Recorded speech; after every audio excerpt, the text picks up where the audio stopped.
Welcome back to the deep dive. We've got some really interesting sources lined up today. Yeah, they all seem to circle around this tension, don't they? Between, individual spiritual paths and how organizations try to, manage that. Exactly. We're looking at texts that really push back against assumptions about authority, about groups, and even what we think of as, reality itself. And our goal here, I think, is to kind of pull out the core insights, how you can look critically at these spiritual organizations, but also how these big metaphysical ideas actually play out in, daily life. Yeah, like the practical takeaway. What does this mean for you? Right. So let's start with that scrutiny piece, looking at how groups control access.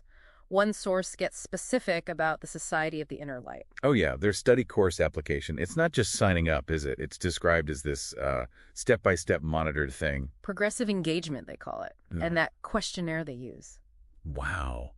It gets really personal, doesn't it? Like asking about your past experiences with religion, magic, even your social status, who you're close to. And this is the kicker, your national or racial heritage, which makes you stop and think, right, if it's about universal spirit, why does that matter? Precisely. It flags a potential power dynamic, doesn't it? They're clearly being very selective. Super selective. And the implication, maybe a bit cynical but plausible, is that they could end up with this, database of religious nuts and magic-obsessed madmen.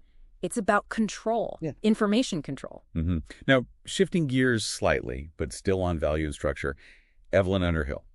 She argued that mystics within a church, the corporate ones, were somehow superior to the individual ones. Yeah, she ranked them. But our sources kind of push back hard on that. They do. The argument is basically, forget the label corporate or individual. That hierarchy doesn't really hold water. Right. The real test, according to these texts, is whether their experiences, their stories, actually prompt a reaction in you, the listener or reader. Does it resonate? Does it make you think? If not, the organizational backing is sort of irrelevant. Yeah. And speaking of organizations, even the unconventional ones, like cults, success often just means lasting a long time. And how do they last?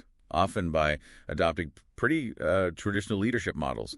The sources mention structures like the British Armed Forces, which is kind of surprising. It is, but it suggests structure provides stability, regardless of the, spiritual message itself. Hierarchy keeps things running. Okay, so that's the organizational side. But what about the big metaphysical questions these texts raise? Like responsibility. If the world isn't real, maybe just a dream. Are you off the hook? Nope. Not according to these sources. The idea is you're responsible, full stop. Doesn't matter if the world is substance or dream. How does that work then? It's framed as almost a mechanical process that looks after itself. Responsibility isn't deferred, it's immediate, here and now. Your actions have consequences right away. That's a powerful counter to just shrugging things off. And what about the idea of universal life force? The realization that the same stuff animates everything. Yes. That's presented as a huge shift. Moving beyond identifying just with your own small ego. It checks what one text calls a common death-tending absurdity, which I guess means the fear and limitation that comes from only seeing yourself as this separate mortal thing. Exactly. When you grasp that interconnectedness, that universal life, it supposedly fosters real empathy, agape, caritas. You move beyond ego-based fear. Okay. And one last tricky concept, the seer. Someone who claims they can just see another person's spiritual nature. Yeah, that's a big claim. And its validity, it hinges entirely on whether you accept that seer's authority in the first place. Right. But even if you grant them that ability, the texts add a caveat, don't they? They do. These judgments are described as loose and temporary. They only apply to the masks people wear, the false appearances, not the deep down core self. So it's judging the performance, not the person.